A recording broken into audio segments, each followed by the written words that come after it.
Assalamu alaikum warahmatullahi ta'ala wa barakatuh with the part, 4? Part 4? Yeah, part 4. Wow, we're going through these quite quickly.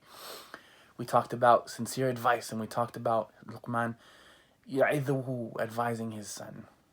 Now, what was the very first thing that Luqman told his son? He didn't tell him to be a doctor. He didn't tell him to be a lawyer. He didn't tell him to be a professor. He didn't tell him to be a business person, an engineer, a speaker. He said, La tushriku billah. Do not ever associate partners with Allah. Inna shirka ladhulmun azim. That associating partners with Allah is a tremendous crime. Very first thing. Because once you've established that, once you've established not to associate partners with Allah, then everything else, inshallah, will fall into place. Eventually. It may take some time, but it's going to fall into place, bi'idhnihi ta'ala. Because you're not associating partners with Allah.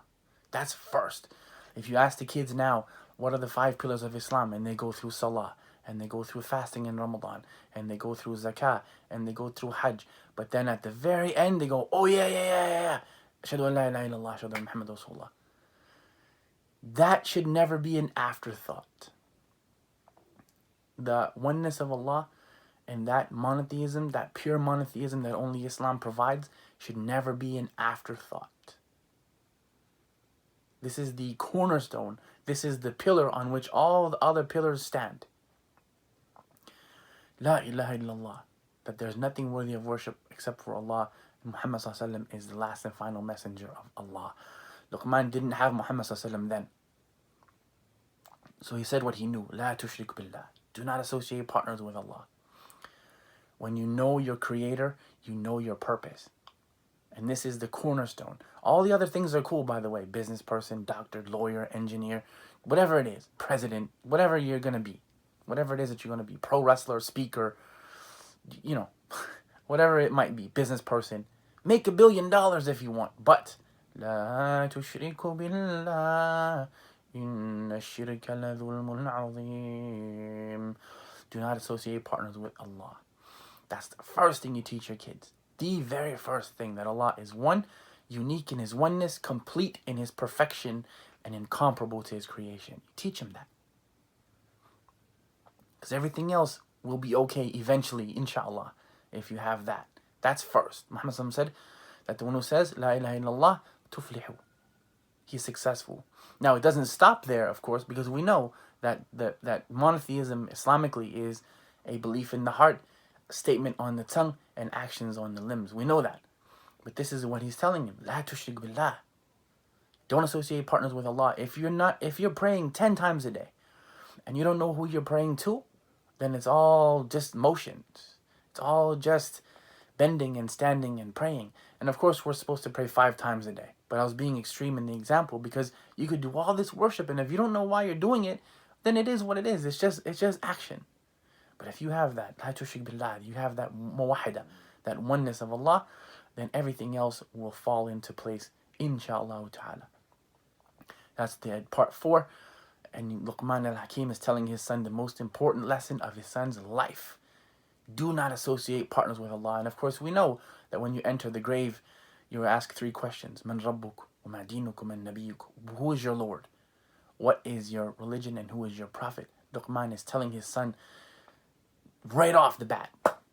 Right from Jump Street, if you want to say it that way. La tushrik billah. Why? Inna shirka la dhulmun azim. That shirk is a tremendous crime against Allah subhanahu wa ta'ala.